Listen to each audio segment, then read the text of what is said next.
आज आप भाजपा में हैं और पहले आप सपा में भी रहे। जैसे ही पार्टी छोड़ते हैं उनके विचार इतने गलत कैसे लगने लग जाते हैं? सदर विधायक हैं महेंद्र नाथ यादव, उनकी कार्यप्रणाली कैसी लगती है और क्या घात की वजह से भी आप हारे, इसमें कहाँ तक सत्यता है? लालटेन लेके खोजे, मैं इसे बहुत नहीं चुनौती देता, लेकिन शायद ही कोई अच्छी माने बड़ी सड़क हो जो खराब हालत है। अगर हमारी निगाह कहीं नहीं जा पाई है तो केवल नगर पालिका।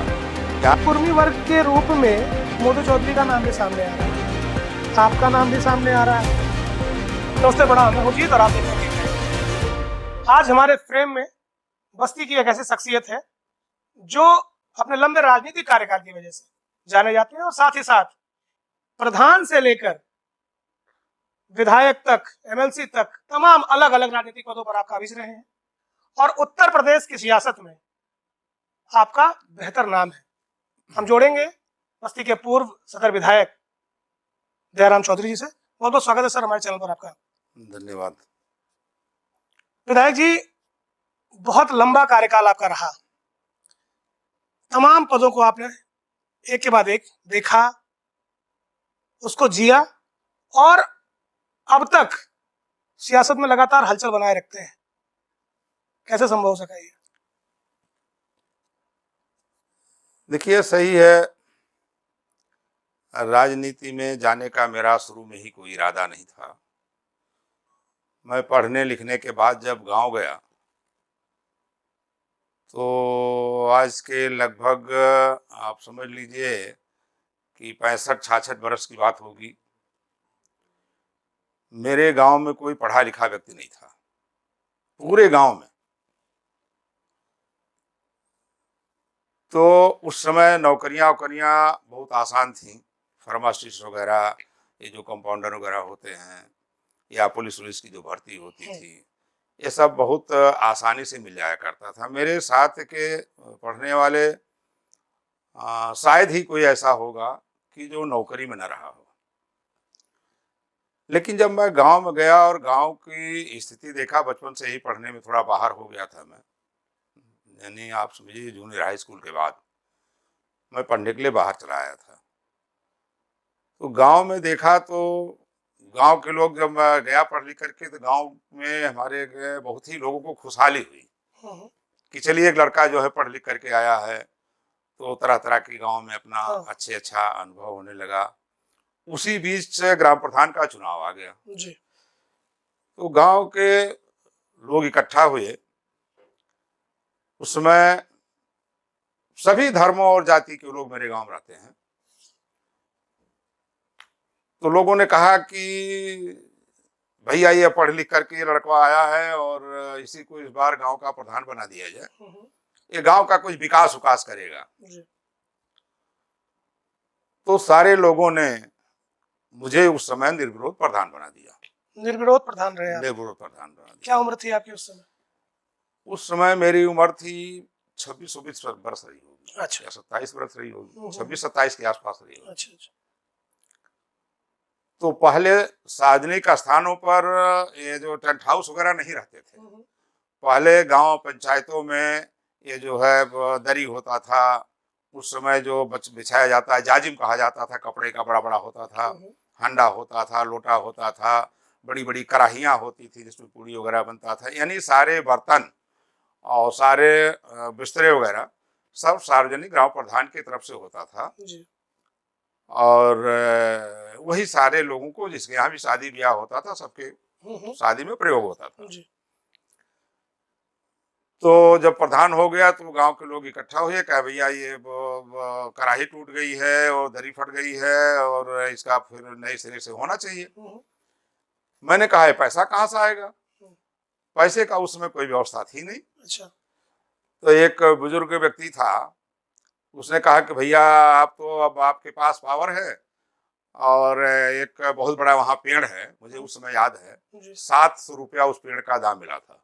अच्छा। इसको नीलाम कर दीजिए और इसी से आपके कढ़ाई और दरी और जो भी सार्वजनिक बर्तन है सब हो जाएंगे। मैंने उसकी बात को माना और नीलाम कर दिया। जी। खैर 700 रुपया रहा, कुल 350 या 400 के आसपास खर्च हुआ, 250-300 रुपया बच भी गया था उसमें। एक हफ्ते बाद जब ठेकेदार वो पेड़ को कटाने आया तो उस समय भी पुलिस वाले अपना दौड़ा लगाया करते थे और पहुंच गए पुलिस वाले, कैसे कटा रहे हो? तो उसने कहा प्रधान जी ने नीलाम किया है तो हम कटा रहे हैं। उन्होंने कहा प्रधान कौन होते हैं? तो कहा ठीक है प्रधान जी हैं, मैं बुला दे रहा हूँ प्रधान जी को। संजोग से मैं भी घर पे था, तो गए तो बुला के लाए। तो उसमें मेरे साथ कम से कम आ गए 25-30 लोग आ गए मेरे साथ। तो दरोगा थे, तो बात होने लगी। तो उन्होंने कहा कि आपको कोई राइट नहीं है। अच्छा, आपको कोई अधिकार नहीं है? आप अधिकार नहीं है आप पेड़ काटने का। अच्छा। मैंने कहा मैं निजी अपने काम के लिए नहीं किया हूँ, सार्वजनिक काम था, उस कार्यों के लिए मैंने इसको नीलाम किया है। और देख लीजिए दरी फरी तमाम जितने सामान होने चाहिए थे सब हो भी गया है, लेकिन उसकी मंशा ठीक नहीं थी और नोक झोंक में उनको थोड़ा सा अपने को बड़ा अपमानित लगा। अच्छा। तो उस समय तो चले गए, लेकिन बाद में मेरे ऊपर 4/10 का एक मुकदमा कायम हो गया। पहला मुकदमा दर्ज हुआ? पहला मुकदमा मेरा ये प्रधान बनने का पुरस्कार मिला आपको। 1982 में पहला मुकदमा मेरे पास 4/10 का, उन्हें अवैध रूप से पेड़ कटाने का। अच्छा। मुकदमा मेरे ऊपर दर्ज हो गया। जी जी। खैर बहरहाल मैंने उसका ध्यान नहीं दिया, फिर अपना चलता रहा। बाद में नोटिस वगैरह आई और वो मुकदमा मेरा उसी बीच जो है आप समझिए कि कुछ ही दिन बाद खैलाबाद और बस्ती का बंटवारा हो गया संत कबीर नगर का। उसी घालमेल में पता नहीं वो फाइल भी कहाँ चली गई। अच्छा। आज भी मुंडेरवा थाने पर 4/10 का मुकदमा मेरा कायम है और मैं पूरी फाइल खोजवा डाला, लेकिन वो फाइल आज तक मिली नहीं। नोटिस मिली थी, अब लोग कहते हैं मेरी सजा हो गई, लेकिन ऐसा कुछ है नहीं उसमें। तो पहला मुकदमा कायम हुआ तो फिर मैं अपने हिसाब से थोड़ी सी प्रधानी ब्लॉक पर जाने का मौका मिला और आना जाने लगा। फिर 84 में हो गया जिला पंचायत, इसका ब्लॉक प्रमुख का चुनाव हो गया। अच्छा, प्रधानी का 82 में था? 82 में था। और फिर आप 84 में ब्लॉक प्रमुख का चुनाव हो गया जी। उस समय का चुनाव बहुत विकट होता था। हमारे यहाँ एक लाल साहब आरा है, स्टेट है, उनके खिलाफ कोई चुनाव नहीं लड़ता था और निर्विरोध हो जाया करते थे। तो हमको हमारे मित्रों ने राय दिया कि आप चुनाव लड़ जाइए। तो मैं भी थोड़ी उम्र थी, बहुत ज्यादा आगे पीछे सोचने की क्षमता नहीं थी। मैंने भी मन बना दिया चलो लड़ जाते हैं। तो उस समय आप लोगों का हो सकता है ध्यान न होगा, एक नगेंद्र राय नाम का डाकू यहाँ था। अच्छा, ध्यान के हम लोग का जन्म ही नहीं था उस समय। बहुत बड़ा डाकू था उस समय, उसके ऊपर इनाम उनाम भी था। कांग्रेस की सरकार रहती थी, कोई राजनीतिक हम लोगों का सपोर्ट नहीं था और कांग्रेस की सरकार रहती थी तो कांग्रेस के ही MP MLA उनको संरक्षण देते थे। जब चुनाव लड़ गया तो नगेंद्र राय जो है लाल साहब आरा की तरफ से मदद करने लगे, क्योंकि वो भाई सत्ता पक्ष के उम्मीदवार थे और मैं विपक्ष का था। विपक्ष का मेरे कोई राजनीतिक नहीं थी, मैं तो ऐसे अपने मन बढ़ई में चुनाव लड़ गया था। खैर लड़ाई हुई और लड़ाई होने के बाद मैं 3 वोट से चुनाव हार गया। अच्छा जी। 84 का। तब मेरे इलाके के लोग जब हारने के बाद आए और बहुत दुखी हुए। उन लोगों ने कहा कि हम लोग नहीं जानते थे कि इतना वोट कवर कर लोगे, नहीं 3 वोट कोई वोट नहीं था और ठीक है हिम्मत रखिए और आगे आपका सपोर्ट किया जाएगा। उसी के जस्ट बाद कुछ ही दिन के 2-4 महीने के बाद फिर आ गया जिला पंचायत के सदस्य का चुनाव। उस समय एक ब्लॉक में एक जिला पंचायत का कार्यकाल चल ही रहा था। हाँ, प्रधान कार्यकाल चल रहा था। ब्लॉक प्रमुख का चुनाव, हाँ, मैं लड़ा, हार गए और फिर जिला पंचायत सदस्य का चुनाव आ गया। जिला पंचायत सदस्य का चुनाव। हाँ, उस समय एक होते थे पूरे ब्लॉक में, एक जिला पंचायत का मेंबर होता था और सभी प्रधान लोग वोट करते थे। तो उस समय नगेंद्र राय जो डाकू थे वो अपने दामाद को चुनाव लड़ा दिए तो और खुल करके प्रचार करने लगे। लेकिन चूंकि पूरे ब्लॉक के लोगों के दिमाग में बात बैठ गई थी, जब 3 ही वोट से हारा है तो इस बार ये चुनाव जीत जाएंगे। अच्छा। तो वोटिंग हुई और 70% वोट मुझको मिला। अच्छा जी, 70% वोट मिला मुझे मिला और 30% वोट जो है नगेंद्र राय के दामाद को मिला। मैं जिला पंचायत का सदस्य हो गया। अच्छा। चलता रहा हाला। उसमें फिर चुनाव में कांग्रेस की सरकार थी और विपक्ष के ज्यादा लोग जीत के आए थे। कांग्रेस ने बोर्ड का गठन ही नहीं किया। हम लोगों का कार्यकाल ऐसे चल रहा था, बोर्ड का गठन नहीं हुआ। अच्छा।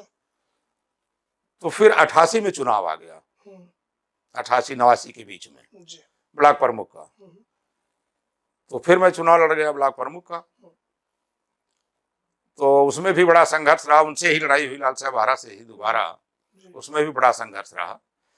लेकिन उस संघर्ष के बाद भी मैं चुनाव जीत गया, जीत गया। मैं ब्लॉक प्रमुख हो गया। तो ब्लॉक प्रमुख के कुछ ही दिन बाद उस समय थोड़ा बहुत राजनीति की दौड़ धूप हम लोग भी करने लगे थे। उस समय हम लोगों के नेता थे माननीय मुलायम सिंह यादव जी। जी। तो उन्हीं के साथ हम लोग धीरे धीरे धीरे जुड़े, और जुड़ने के बाद आना जाना शुरू हुआ, राजनीति शुरू हुआ। फिर ब्लॉक प्रमुख हो गए, फिर थोड़ा और आना जाना शुरू हुआ। तो उस समय काफी दिनों बाद विधान परिषद के लोकल बॉडी का चुनाव आ गया जी। 90 और 91 के बीच में। एमएलसी का। हाँ, तो लोग टिकट मांगने लगे इधर उधर। तो मुझे तो बहुत जानकारी थी नहीं टिकट उकट की। लेकिन अब क्या नेताजी के दिमाग में था, और मेरे ही जो मित्र थे, अब नाम क्या लूं, मेरे मित्र ही नहीं चाहते थे कि विधान परिषद का चुनाव लड़ें। आपके मित्र साथ में रह के नहीं चाहते थे कि विधान परिषद का चुनाव लड़े? हाँ, चुनाव लड़े, और टिकट भी नहीं चाहते थे। उन लोगों ने एकाध लोगों को निर्दलीय भी लड़ा दिया मेरे खिलाफ। मित्रों किसी का नाम लेंगे? अब मित्रों में वो क्या है, वही कहना थोड़ा ठीक नहीं है। अच्छा। क्योंकि उस समय भी चुनाव में ये उस समय राम प्रसाद चौधरी मिनिस्टर वो थे, एमपी हो गए थे। अच्छा, सांसद थे 90 में। अब ये नहीं चाहते थे कि कोई और, जैसे होता है काट छाट, ये नहीं चाहते थे कि और किसी को मिले, ये किसी और को चाह रहे थे। आज भी सांसद है? हाँ, सांसद हैं, और नेताजी का भाई उस समय था, थोड़ा सा चल रहा था। लेकिन नेताजी की जो भी समझ में आई बात, उन्होंने मुझे कहा नहीं, चुनाव आपको लड़ना है। मेरे पास पैसे भी उस समय नहीं थे, सुनता था बड़ा पैसा वैसा लग जाएगा। अच्छा। तो नेताजी कहे कि पैसे वैसे चिंता मत करो। नेताजी मतलब मुलायम सिंह यादव जी? मुलायम सिंह यादव जी। कहा पैसे वैसे चिंता मत करो, चुनाव लड़ना है। तो मैं कहा ठीक है नेताजी, आपका आदेश है तो करूँगा। फिर उन्होंने टिकट दिया, मैं चुनाव लड़ा, आर्थिक सहयोग भी किया, पैसा भी दिया। अच्छा। और हमारे मित्र दूसरे को लड़ा दिए। अच्छा। निर्दलीय लड़ा दिए, जिसको टिकट दिलाना चाह रहे थे पप्पू चौधरी। हाँ। मित्र मतलब फिर से उन्हीं पर आए? हाँ, वही है घूम फिर करके। तो वो जो है पप्पू चौधरी थे, उनको लड़ा दिए। अच्छा। निर्दलीय। लेकिन उसके बाद भी वो हार गए, और मैं विधान परिषद का मेंबर हो गया। अच्छा। उस समय 90 में आप विधान परिषद के मेंबर हुए। फिर ब्लॉक प्रमुख से मैंने इस्तीफा दे दिया। फिर ये चलता रहा, 96 तक चला मैं 6 साल। फिर 96 का चुनाव में लड़ा, और किस पद के लिए लड़े? विधायक पद के लिए? उस समय मैं 96 का चुनाव लड़ा। मैं अब क्या कहूँ, हार गया तो हार गया। 50,000 वोट आई थिंक आप आए थे, 1200 से हारे थे। 49,500 के, 49,500 के आसपास आपका, 49,500 के आसपास में वोट पाया था। हारे कितने वोट से थे? और हारा था 12 वोट से हारा था। और जितने लोग बस्ती में जीते थे, सबसे ज्यादा वोट पा के मैं हार गया, और मुझसे कम वोट पा करके सब चुनाव जीत गए थे। सब 40,000 42,000, लालमणि जीत गए थे, राम प्रसाद जीत गए थे। कैसे संभव हुआ कि मतलब 1200 वोट जो आपसे ज्यादा पाया? जी। कौन थे विजेता उस समय? उस समय जयदम पाल थे। जी थे। और अब वो भी बहुत निष्पक्ष तो नहीं हुआ था। अच्छा। लेकिन अब जीत हार हो गई तो लोग अनुथाम लेते हैं, भाई चूंकि हारने वाला यही कहता है कि हमारे साथ बेईमानी हो गई, इस नाते मैं उसकी चर्चा अच्छा, यहाँ तक का सफर आपका जो है, मैं हार गया, आपने बताया। इसके आगे? अब उसके आगे फिर 96 का मैं चुनाव हार गया। 96 चुनाव के बाद फिर अपना चलता रहा, राजनीति में भी अपनी रुचि थोड़ी बढ़ती रही। उसके बाद फिर 2000 बैठक हुई, हम लोगों ने कहा तो सोचा कि लाइए चलिए, खाली है जिला पंचायत का सदस्य का चुनाव लड़ जाएं और जिला पंचायत अध्यक्ष हो जाएंगे।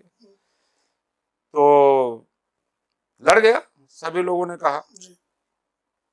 जब कहा तो लड़ गया, लेकिन फिर हमारे जो पुराने मित्र थे वो लोग नहीं चाहते थे कि सदस्य हों। अच्छा, पुराने मित्र लगातार अपनी मित्रता निभाते रहे हैं आपके साथ? हाँ, साथ रहे और मित्रता भी निभाते रहे। हाँ। और अपने हिसाब से जो उनको करना चाहिए वो करते भी रहे। क्या कारण था? मैं तो नहीं समझ पा रहा हूँ क्या कारण था? आप तो उन्हीं के जो है वर्ग से आते हैं, उन्हीं की जात से आते हैं, उसके बाद क्यों ऐसा? अब उसमें था वो सुपरसीड करने वाली, ऐसा ना हो कोई आगे हो जाए कोई पीछे हो बादशाहत जाए, कायम रखने बस वाली बात। उसमें वो उसकी लाग डांट की थोड़ी होती जी, है ना। जी। तो अब वो चाहते थे कि ये न लड़ना जिला पंचायत का चुनाव, और हम कहे जब हम खाली हैं तो आखिर कोई पद नहीं है, आप लोगों के पास पद हो गया भाई, विधायक हो गए हैं तो हम भी कोई पद हो जाए। लेकिन ये बात उनको नागवार की हाँ नहीं अच्छा लगता था। तो खैर ठीक है, मैं लड़ गया। लड़ने के बाद उसमें बहुत सारी बातें आई, लेकिन है कि अब उस पर डिटेल में कहने कोई मतलब नहीं है। तो हमारे समाज के बहुत बुजुर्ग नेता थे, हम लड़ना भी नहीं चाहते थे, उनको उन लोगों ने लड़ा दिया घुमा फिरा करके, और लेकिन फिर भी मैं चुनाव जीत गया। जी। और जीतने के बाद उस समय क्या कहते हैं, नंदू चौधरी को इन लोगों ने लड़ाया था। अच्छा। जीत वो भी गए थे। तो जब अध्यक्ष बनने की बात आई फिर वही रुड़ा आया। अच्छा। लेकिन उस समय हमारी मदद कर दिया था बहन मायावती जी ने। अच्छा।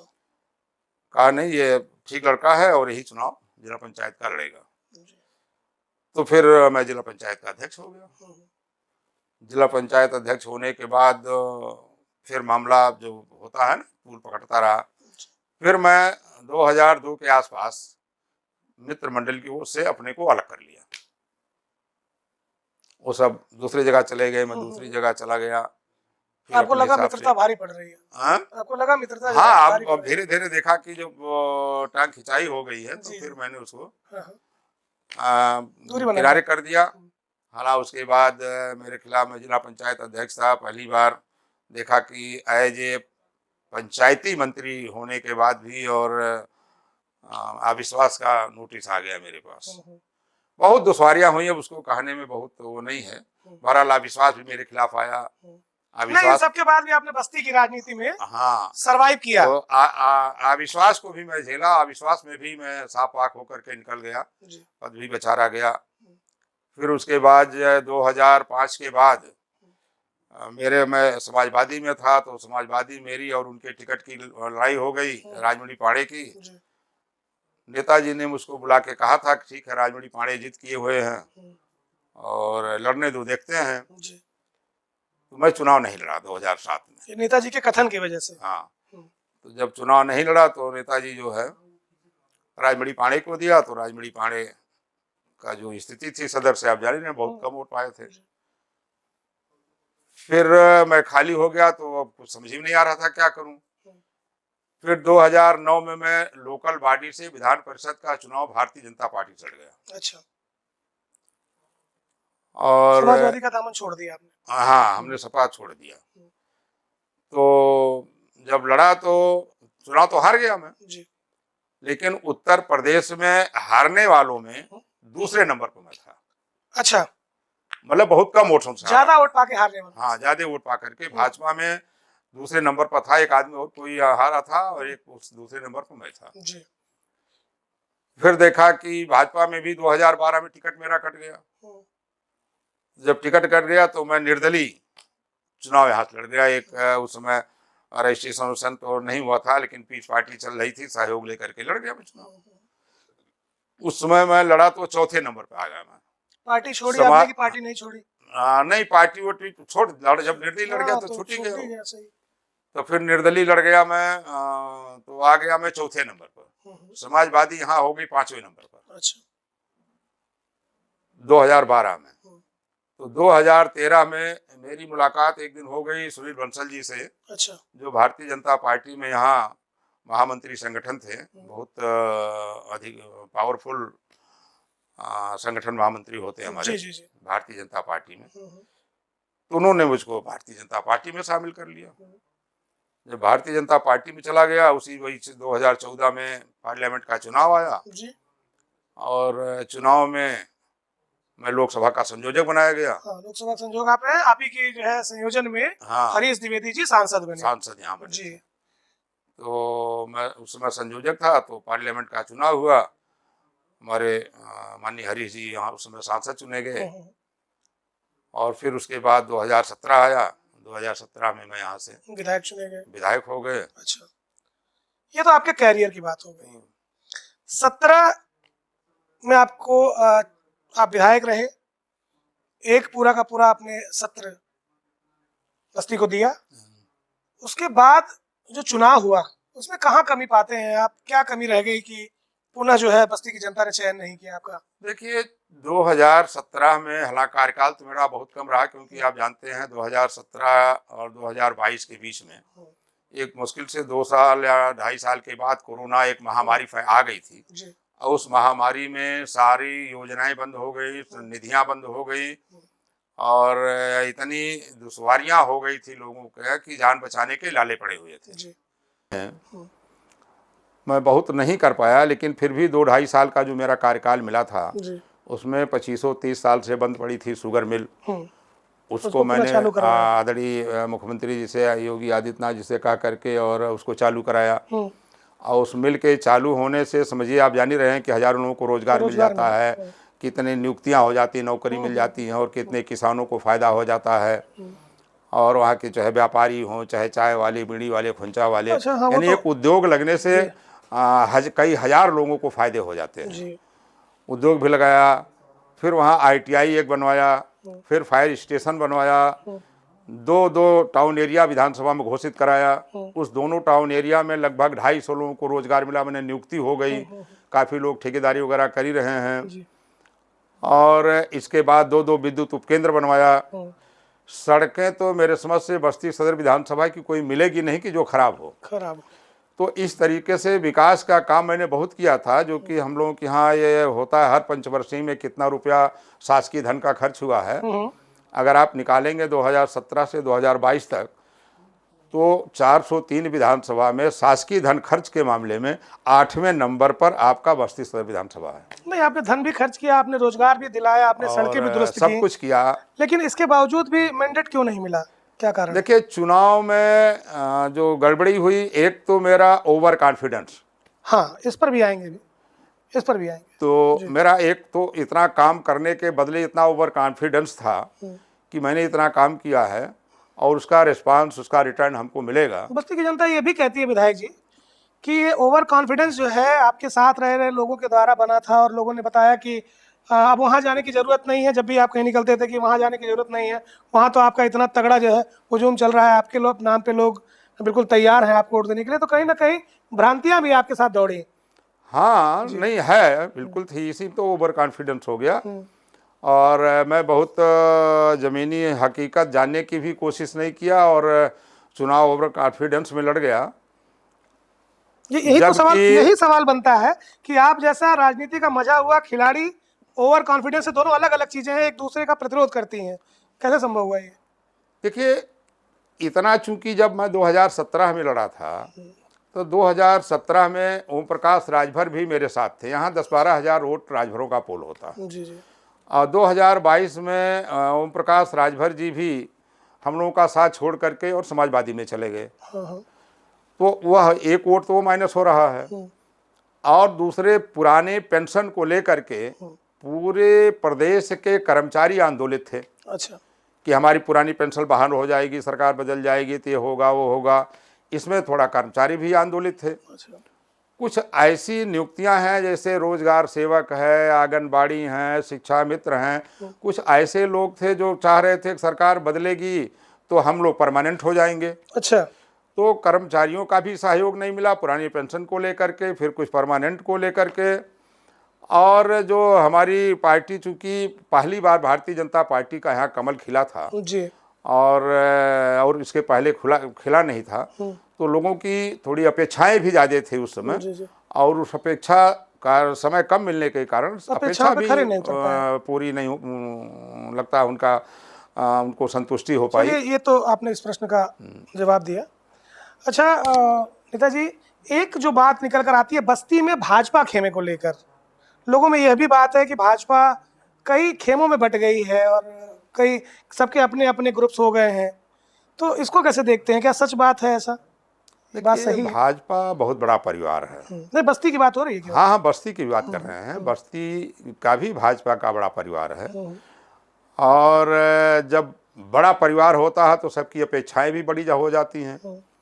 किसी के पास धैर्य की सीमा ख़त्म होने लगती है लोगों के पास। और ऐसा नहीं है, भले कितने भी गुट हों, कितने भी अलग अलग लोग हों, लेकिन सब मिला करके आखिरी में सबका इच्छा और विचार कमल पर ही रहता है। नहीं, कमल पर विचार तो रहता है, लेकिन लोग गुट में बढ़ जाते हैं। अब आप तक ये बात पहुंची होगी, जरूर पहुंची होगी। लोग ये भी मानते हैं कि कहीं ना कहीं भीतरघात की वजह से भी आप हारे, इसमें कहाँ तक सत्यता है? देखिए, वो मेरी कमियां रही हैं, मैं भीतरघात क्या कहूँ, मेरी कमियां रही हैं वो, कि उनको मैं जोड़ नहीं पाया। अब हो सकता है किसी इशू पर वो असंतुष्ट रहे हों, मैं उनको संतुष्ट नहीं कर पाया। लेकिन विधायक और जी, जिसके अंदर कारण खानों में जो आम जनमानस में बात चलती है, हम लोग भी जनता के बीच रहते हैं, वहां ये बात निकल कर आती है कि आपके विरोध में विरोधी दल को कई लोगों ने वोट दिया है कि आप विधायक न बन सके, इसलिए अगले को विधायक बना दो, भले तो वोट कहीं और चला जाए, लेकिन विधायक दयाराम चौधरी ना हो। ये आप तक है बात या नहीं है? अब चलिए, सबकी अलग अलग सोच है, हो सकता है कुछ लोगों का ऐसी भी बात रही हो। अब मैं तो इसको नहीं मानता, क्योंकि इस तरह के लोगों की संख्या बहुत कम होती है। और मास तो होता है हमेशा पॉजिटिव, जिधर होता है मास उधर होता है, और नेगेटिव सोचने वालों की संख्या नहीं होती है। लेकिन कभी कभी ऐसा एक अवसर आ जाता है कि नेगेटिव वाले भी अपने को सीना तानने लगते हैं कि नहीं, हमने ऐसा कर दिया, जबकि ऐसा होता नहीं है। अच्छा, संजोग है बस्ती में कभी कभी। आप निश्चित रूप से जिस वर्ग से आते हैं, बस्ती में कुर्मी वोट निर्णायक होता है, ऐसा देखा जाता है। कुर्मी भाइयों का आपको समर्थन मिला? हाँ हाँ, बिल्कुल मिला। देखिए, ऐसा है यहाँ जो हमारे वर्ग की राजनीति थी, कुर्मी वर्ग की, चूँकि मैं हमेशा कुर्मी से ही लड़ता रहा, बहुत मजबूत वर्ग है, बहुत सम्रांत वर्ग है, इसलिए और ये सवाल बनता है। कुर्मी का स्नेह, सहयोग और आशीर्वाद हमेशा मेरे साथ रहा, ऐसा नहीं है। अब थोड़ा बहुत कम बेसी हो सकता है किन्हीं मुद्दे पर किसी को कोई असंतुष्टि रही हो और मैं संतुष्ट न कर पाया, जिसके नाते वो नाराज़ हो गए हों। और जितने लोग किन्हीं कारणों से पिछली बार नाराज़ भी थे, मैं देख रहा हूँ ऐसे के सारे लोग प्रायश्चित भी कर रहे हैं कि गलत हो गया था, जज्बात में निर्णय हो गया, जल्दबाजी में निर्णय हो गया था। वो लोग सब लगभग बैक हो रहे हैं। और वो नहीं है, कभी कभी भावावेश में और तत्कालिक कोई सोच में आदमी भाग जाते हैं। ये बहुत ऐसा कोई जानबूझ के नहीं होता, बल्कि होता है, ऐसा हो जाता है। बस्ती में भाजपा के सांसद रहे 2017 में, जब अभी बात हो रही थी कि आप समायोजक रहे उस समय, तो उस समय भाजपा के सांसद बने हरीश द्विवेदी जी। लगातार 5 साल उनका कार्यकाल, फिर अगला 5 साल, फिर अगला भी रहा, अगला 5 साल रहा। तो अभी जो है, उस समय तो काफ़ी अच्छे संबंध आपके देखे जाते थे। ऐसा भी कयास बस्ती की जनता लगाती है कि संबंधों में खटास आ गई, और बीच में आप भी आए कैमरे पर, आपने भी कई बार जो है बातचीत के दौरान ऐसा बताया। तो अभी संबंध कैसे? नहीं, संबंध हमारे ठीक हैं। देखिए, राजनीति में कभी कभी मतभेद हो जाया करते हैं, निश्चित रूप से किसी इशू पर, किसी पॉइंट पर, किसी बिंदु पर। बस यही जानना है, किसी मतभेद है या मनभेद है? नहीं, मेरा मतभेद है, मनभेद नहीं है, और मनभेद रहेगा नहीं, क्योंकि हम दोनों लोग एक ही विचारधारा से जुड़े हुए हैं। तो हो जाता है कभी कभी कोई किसी पैरवी में मतभेद हो गया, कभी किसी और इशू पर मतभेद हो गया, लेकिन सब मिला करके मतभेद कितना भी हो जाए, लेकिन सबका जो आखिरी है वो कमल ही है। कमल ही, उसके आगे किसी का कुछ नहीं है। लगातार सियासत में जो अगर कद देखिए सांसद जी का, तो लगातार बढ़ा है, पूरे प्रदेश का प्रभार मिला है, लेकिन बस्ती की जनता ने मैंडेट नहीं दिया उनको। कैसे देखते हैं? अब देखिए, वो एक ऐसा अवसर आया गया था जब 2024 का चुनाव था लोकसभा का, एक कुछ बयान हमारे अन्य लोगों द्वारा और कुछ एक प्रायोजित नैरेटिव तैयार किया गया, और एक संविधान का हुआ खड़ा किया गया। अच्छा। जो एक नारा लग गया कि अब की बार 400 पार, तो उसको शुरू में तो नहीं कर पाया विपक्ष ने, लेकिन आखिरी 2 चरण में उस नैरेटिव को ऐसा गढ़ा गया कि 400 पार करने का मतलब है कि संविधान में संशोधन कर देंगे, और ये हवा बहुत प्रायोजित तरीके से फैलाई गई।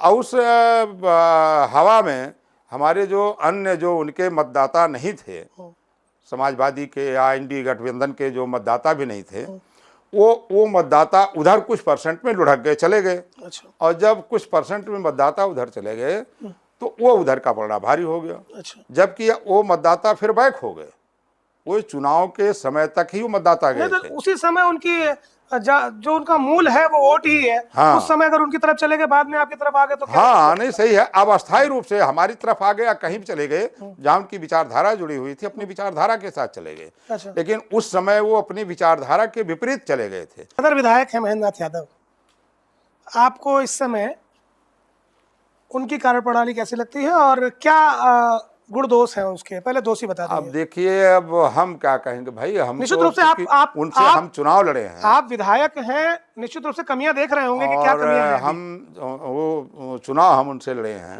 तो हम तो उनके बारे में कब अच्छा कहेंगे? वो तो हमेशा कहेंगे कि वो कुछ काम नहीं कर रहे हैं और खाली बस घूम रहे हैं और लखनऊ दिल्ली घूम टहल रहे हैं। हम तो हमेशा यही कहेंगे। अच्छा। अब इसके कमियों का आकलन तो मतदाता करेंगे, फील्ड में लोग करेंगे। नहीं, क्योंकि आप पूरी बस्ती के सदर विधायक रहे हैं, आप निश्चित रूप से मूल्यांकन का कहीं ना कहीं हक आपको भी है। नहीं, वैसे भी जो आपके विपक्ष यानी इंडिया गठबंधन का जो विचारधारा है, वो विचारधारा तो निश्चित तौर से कभी रहा होगा, उसकी प्रासंगिकता रही है।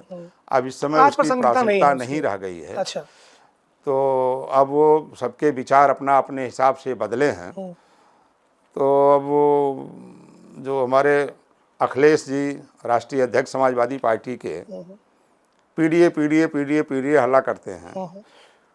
पीडीए कहाँ नहीं है? पीडीए तो ये बहुत बड़ा हिस्सा है लोकतंत्र का, और उसी पीडीए में ही तो लोग इधर उधर हैं। अब पीडीए पीडीए चिल्लाने से, पीडीए पीडीए कहने से तो ये थोड़ा हो जाएगा। अच्छा दादा जी, एक सवाल आपसे ये है, बहुत आंतरिक जो बात है, लोगों के विचार में भी है। जब तक नेता आप बसपा में रहे, आप समाजवादी में रहे और आप भाजपा में रहे, जब आप बसपा में रहे तो उसके विचारों से संतुलित रहे, समझ में आया। हाँ। आज आप भाजपा में हैं और पहले आप सपा में भी रहे, जैसे ही पार्टी छोड़ते हैं उनके विचार इतने गलत कैसे लगने लग जाते हैं? नहीं, विचार आज भी मेरे गलत नहीं है। नहीं, उनके पार्टी के माननीय नेताजी का मैं आज भी सम्मान करता हूँ। हाँ। उन्होंने मुझको शुरू में उनका ही आशीर्वाद रहा, आज मैं कहीं भी रहूं लेकिन है कि उनका आशीर्वाद रहा। अच्छा, मानते हैं? माननीय मुलायम सिंह यादव, हाँ आज भी मानता हूँ, हृदय से मानता हूँ और जीवन भर मानता रहूँगा। ऐसा नहीं है, किसी के मानने से और किसी के न मानने से उसके प्रति लगाव नहीं कम होता है। ये तो समय और परिस्थितियां होती हैं। चलिए, हरैया में कल सीएम योगी आए, 504 करोड़ जो है हरैया पर न्यौछावर किया उन्होंने। तमाम प्रोजेक्ट्स जो है हरैया में चल रहे हैं। काफी रोष है कुछ लोगों को कि वो मंच पर नहीं उनको स्थान मिल पाया। 3 बार के मंत्री रहे हैं राजकिशोर सिंह, उनको भी मंच पर स्थान नहीं मिला। तो कहीं ना कहीं ये काम है संगठन का। अच्छा। जो हमारे राष्ट्रीय संगठन होता है पार्टी का, भारतीय जनता पार्टी का, जो हमारे राष्ट्रीय अध्यक्ष हैं, उनके एक तरीके से प्रवक्ता या आप समझिए कि अथॉरिटी, कुछ बोलने की, कुछ लिखने की, कुछ कहने की, कुछ करने की, जो है हमारे प्रदेश अध्यक्ष जी हैं। और प्रदेश अध्यक्ष के एक तरीके से प्रवक्ता कहिए, चाहे उनका जो कह लीजिए, मतलब उनका जो जिले का अध्यक्ष होता है, वो उनका जीव हाथ पैर होता है। अच्छा। तो ये जो मंच पर कौन गया कौन नहीं गया, कौन पूरे लिस्ट का सूत्रधार कौन है जो लिस्ट वायरल हो रही है?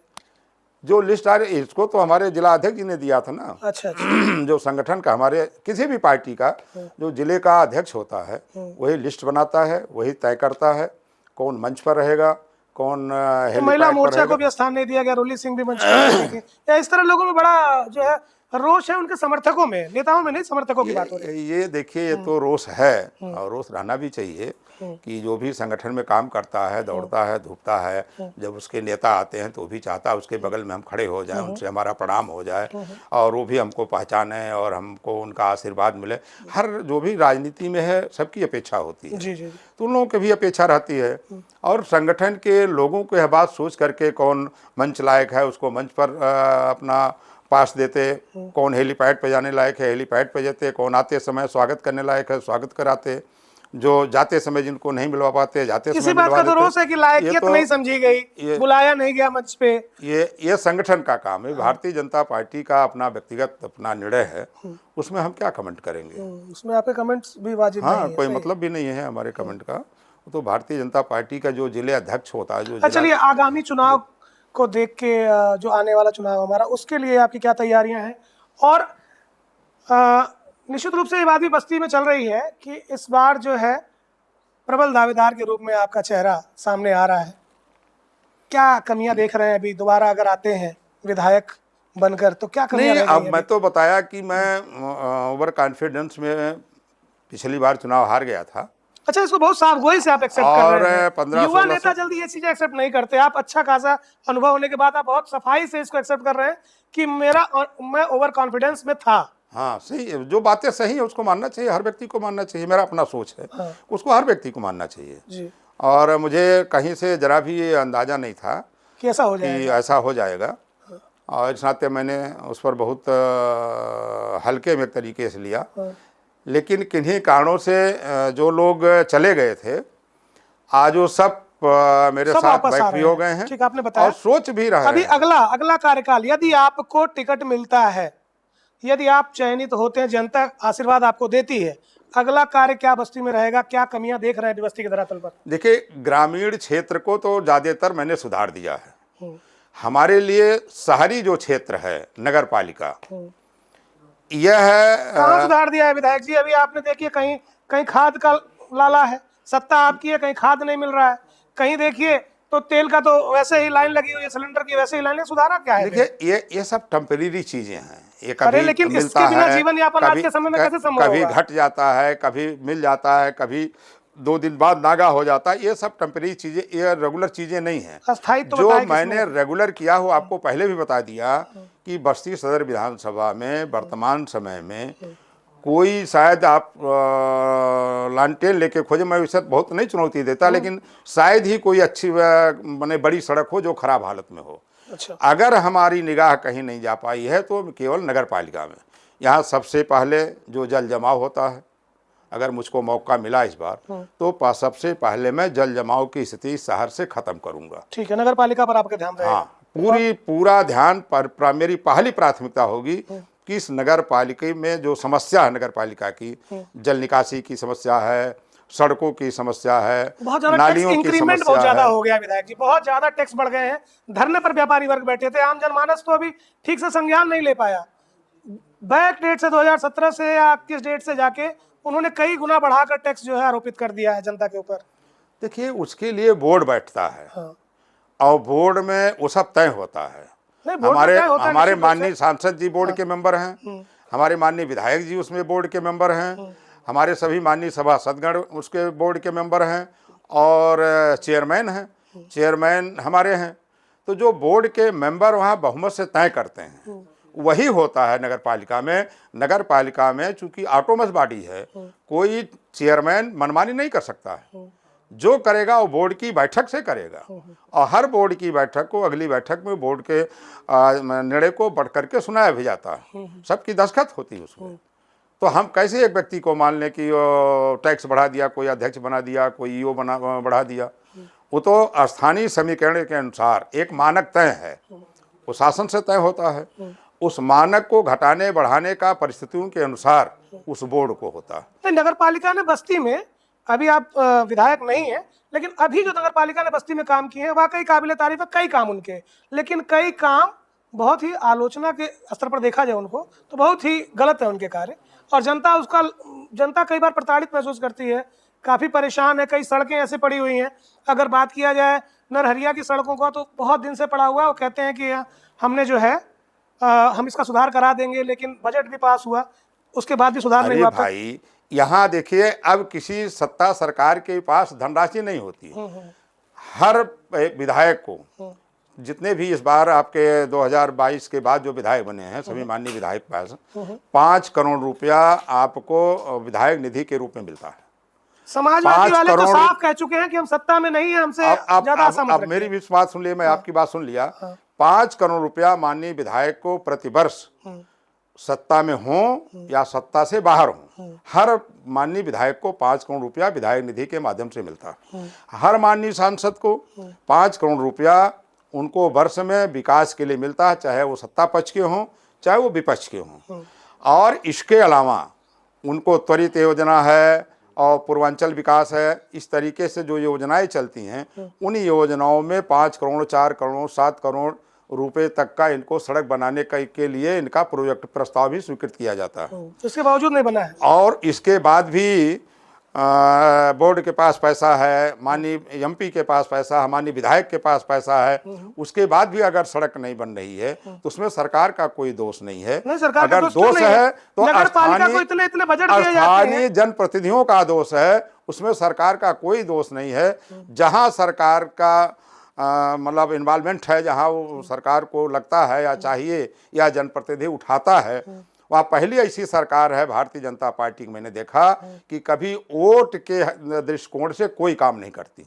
मैं तो संजोग से मेरे परिवार का एक चेयरमैन भी है गणेशपुर में, मैंने देखा है कि सबसे ज़्यादा अगर किसी को आवास मिलता है तो आपके दलित वर्ग को मिलता है और मुस्लिम वर्ग को मिलता है, जबकि वोटर भारतीय जनता पार्टी के नहीं। सीएम साहब कल मंच से चढ़ के 504 करोड़ का बजट हर्रैया को दे सकते थे, क्या बस्ती सदर को बजट नहीं मिल सकता था सुधार के लिए? नहीं, अगर डिमांड नहीं गई होगी तो कहां से दे देंगे? वहां डिमांड, क्योंकि वहां हमारा विधायक है तो विधायक लड़ा होगा, वहां आपका विधायक है इसलिए मिला कि नहीं तो यहाँ यहाँ का विधायक लड़ा नहीं होगा, ऐसा नहीं है। यहाँ का विधायक लड़ा नहीं होगा। अच्छा। और ऐसा नहीं, उनका भी सड़क आपका यहाँ जो आरएस है ग्रामीण अभियंत्रण विभाग में, निश्चित तौर से उन लोगों का भी पैसा सड़क के लिए भी आया होगा, एमपी का भी आया होगा। एमपी भैया सही है जी, स्टार्ट करें।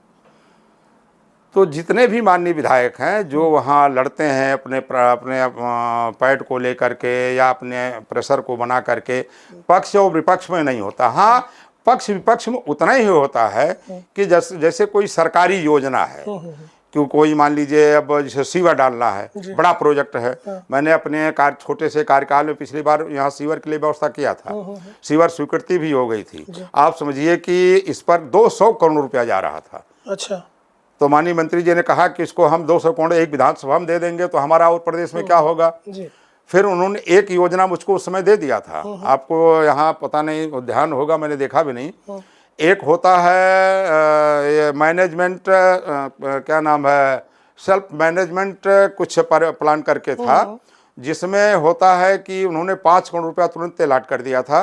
होता हर 100 घरों पर एक गड्ढा बनता है और उस गड्ढे में उनका जो सीवर होता है सब जोड़ दिया जाता है और हर हफ्ते या 5 दिन में या 7 दिन में जैसे वो गड्ढा भरता है वो उसके लिए वो गाड़ियां होती हैं। 2 गाड़ियां यहाँ आई थी, 5 करोड़ में 2 गाड़ी भी खरीद के आई थी यहाँ उस समय जब मैं विधायक था। तो वो मैनेजमेंट प्लान होता है एक, अच्छा, सीवर मैनेजमेंट प्लान। तो उस सीवर मैनेजमेंट प्लान की यहाँ स्वीकृति हो गई है, ठीक है, लेकिन यहाँ कोई बना नहीं कुछ। अच्छा, गाड़ी खरीद लिया और पैसा इधर उधर खर्च कर दिया। अच्छा, एक चीज और बताइए, अभी बस्ती की सियासत में अंदर खाने में बात ये चल रही है कि कई नाम हो गए हैं टिकट के लिए और मुख्य व्यक्ति ऐसा होना चाहिए, ऐसे वर्ग से होना चाहिए जिस वर्ग का वोट निर्णायक है, यानी कहा जाए तो निश्चित रूप से कुर्मी वर्ग। यहाँ पर कुर्मी वर्ग के रूप में मोदू चौधरी का नाम भी सामने आ रहा है, आपका नाम भी सामने आ रहा है और एक आध नाम जो अभी टहल रहे हैं कि ये समझ नहीं आ रहा कि ये विधानसभा के लिए है कि लोकसभा के लिए है, उनका भी नाम सामने है कहीं ना कहीं। आप जीत चुके हैं, बस्ती में कार्य कर चुके हैं, तो आप अपने आप को प्रबल दावेदार मानते हैं? हाँ, बिल्कुल मानते हैं, प्रबल दावेदार हूँ, थोड़े वोटों से हारा भी हूँ। और जो टिकट मांग रहे हैं, ये मैंने पहले भी आपसे कहा कि टिकट तो जो भी कुर्ता पायजामा पहन के निकलता है, समय बर्बाद करता है, दौड़ता है, धूपता है, संगठन के कामों से चलता जिसके है, लिंक्स ऊपर तक हो, जिसकी रिश्तेदारी ऊपर तक हो, इसको मैटर करेगा कि नहीं करेगा? नहीं, भारतीय जनता पार्टी में ये कोई बहुत मायने नहीं रखता है। क्यों नहीं रखता है सर? सब तो अपने रिश्तेदारों को लाभ दे रहे हैं, सभी परिवारवाद क्या भाजपा में नहीं है? ऐसा नहीं है। हाँ। अगर कुछ लोगों ने कहीं दिया भी होगा तो व्यक्ति संघर्ष से आया होगा, ऐसे बिजनेस से आकर के और अब नाम लेने के लिए आप मजबूर कर रहे हैं। किसी का नाम लेने की बात नहीं कर रहा हूँ, बिना संघर्ष के भी वो मलाई काट रहे हैं, तमाम ऐसे नाम है। देखिए, पॉलिटिकल लाइन में नहीं आए हैं। बाकी अब आप कोई बोर्ड के चेयरमैन हो जाए, कोई और कुछ बना दिए वो बात अलग है। अच्छा। और चुनाव लड़ करके आने की जो बात होती है वो मामला दूसरा होता है। और बाकी आप मतलब किसी कहीं ना लायक कहीं है, ये बात तो है कि सभी परिवारवाद करते हैं। नहीं ऐसा नहीं है। भारतीय जनता पार्टी एक ऐसी पार्टी है जिसमें परिवारवाद नहीं होता है। जी। और बल्कि अब मैं तो कहना नहीं चाहता, लेकिन है कि जो परिवारवाद के जिसके महापुरुष विरोध में थे वही पार्टियां परिवारवाद कर रही हैं। भाई डॉक्टर लोहिया जात तोड़ो समाज जोड़ो का आंदोलन उन लोगों ने चलाया था। जी। और समाजवादी पार्टी जो है जातिवाद करती है, ये कहना चाह रहा है। परिवारवाद परिवारवाद, हाँ। परिवारवाद समाजवादी खुल करके करती, उसमें कोई फट नहीं है। हाँ, और दब करके कौन कौन पार्टियां कर रही हैं? नहीं दब करके कोई भारतीय जनता पार्टी तो करती ही नहीं है। आज देखिए हर जैसे मान लीजिए बस्ती है, सही बताइए, करती है कि नहीं आप करती है? बस्ती है जी। 5 सीटें हैं बस्ती में, हाँ। 5 जातियों को मिला था कि नहीं मिला था बताइए। और समाजवादी ने कितने लोगों को टिकट कैसे वितरण कैसे की दिया बात है। है, टिकट वितरण की बात है। तो अब टिकट वितरण आखिर वही तो हो गया, जाति हाँ। जाति तो वही हो गया। क्यों समाजवादी पार्टी ने क्या अन्य जातियों को नहीं दिया? रुधौली में देखिए, समाजवादी पार्टी का अगर देखा जाए तो वही कुर्मी वोट भाजपा का भी है, वही कुर्मी वोट वही समाजवादी तो में मैं भी है। बता रहा हूँ। हाँ। हमने तो सबको सहेजा गुलदस्ते की तरह, और समाजवादी पार्टी कुछ लोगों को सहेजा, तो दोनों में अंतर है। अच्छा। और अंतर रहेगा भी, क्योंकि वो बुनियादी फर्क है और विचारधारा का फर्क है, जी। वो रहेगा भी। और ये सही है कि जो भारतीय जनता पार्टी है, इसकी जो विचारधारा है, इसकी जो सोच है कि आम आदमी चाहे वो गरीब हो और चाहे वो किसी भी जाति का हो, किसी भी तरह को हो, सबको मौका राजनीति में मिलना चाहिए। एक अंतिम प्रश्न के साथ आज का ये इंटरव्यू खत्म करेंगे। आप एक लंबे कार्यकाल का, जैसे कि शुरू में मैंने कहा, एक लंबा कार्यकाल आपने देखा है, एक लंबी राजनीति आप सियासी पारी खेले हैं। पहले की राजनीति और आज की राजनीति में क्या अंतर पाते हैं और क्या सुधार की आवश्यकता आपको समझ में आती है? देखिए पहले की राजनीति और आज की राजनीति में फर्क तो आया ही है। और सुधार हम नहीं, देखिए ये परिवर्तन समय समय पर परिवर्तन का चक्र चलता है। तो इस समय एक परिवर्तन का चक्र है, कभी कुछ रहा है तो कभी कुछ रहा है तो कभी कुछ रहा है। तो इस समय परिवर्तन का एक चक्र चल रहा है, और वो परिवर्तन आप देख ही रहे हैं कि अब जिस तरीके से लोग अपने भाईचारा होता था, अपने परिवार में अपनी बात को लोग मनवाते थे, आज कोई बात मानने के लिए तैयार नहीं है। आज लोग शिक्षित हो रहे हैं, जागरूक हो रहे हैं, और मत का अधिकार भी धीरे धीरे लोगों के समझ में आ रहा है। अब ऐसा नहीं है, पहले होता था कोई गांव का प्रभावशाली व्यक्ति बोल दिया तो सारे गांव के लोग वहीं जाके वोट दे देते थे। आज तो आपको सोचना पड़ेगा अगर आप वोट कहाँ दे रहे हैं और आपकी धर्मपत्नी वोट कहाँ दे रही है। अच्छा, सही। इसमें दोनों में अंतर है, दोनों में सोच में अंतर हो गया है। हो सकता है बहुत आप प्रेशर दीजिए तो हो सकता है वो कन्विंस हो जाएं, लेकिन वोट चूंकि आड़ में पड़ता है, कहाँ करेंगे। आपको अपने परिवार पर भी भरोसा नहीं है कि मेरी बात वोट में मानेंगे, क्योंकि अब परिवर्तन का चक्र चल रहा है। तो ये जागरूकता ही है। पहले की अपेक्षा जो लोकतंत्र की एक मूल भावना होती थी कि हर व्यक्ति स्वतः निर्णय करे कि हमको क्या करना है, और जब स्वतः निर्णय करेगा तो निश्चित तौर से वो निर्णय जो होगा, सामूहिक जो स्वतः निर्णय होगा, उस निर्णय का परिणाम सार्थक होगा। ये लोगों के अंदर ये धारणा बदली है। पहले ये धारणा नहीं थी। पहले थोड़ा सा प्रभावशाली लोगों का चलता था, समाज में भी जकड़न था, तमाम असमानता थी, ये तमाम बातें थी पहले। लेकिन अब धीरे धीरे धीरे धीरे धीरे धीरे वो व्यवहारिक में बदल रहा है। थोड़ा समय लगेगा, लेकिन अब व्यवहारिक रूप वो ले रहा है। अब कोई बहुत नई पीढ़ी जो आ रही है, और बहुत वो भेदभाव के चक्कर में नहीं है। सबको रोजगार चाहिए, सबको अपना अपने हर हाथ को काम चाहिए, और सब चाहते हैं कि हमारा रोटी रोजी चले, हम ठीक से रहें। वो रूढ़वादिता की तरफ अब कोई नहीं जाना चाह रहा है। ये परिवर्तन आ गया है। हमसे जुड़ने के लिए बहुत बहुत धन्यवाद। आपने सभी सवालों का बहुत साफ गोई से और बहुत संजीदगी से जवाब दिया। तो ये थे पूर्व सदर विधायक दयाराम चौधरी, जिनसे हम जुड़े थे और तमाम विषयों पर आपसे चर्चा परिचर्चा हुई। जल्द जुड़ेंगे एक नई शख्सियत के साथ। तब तक के लिए मुझे दीजिए इजाज़त। नमस्कार। नमस्कार।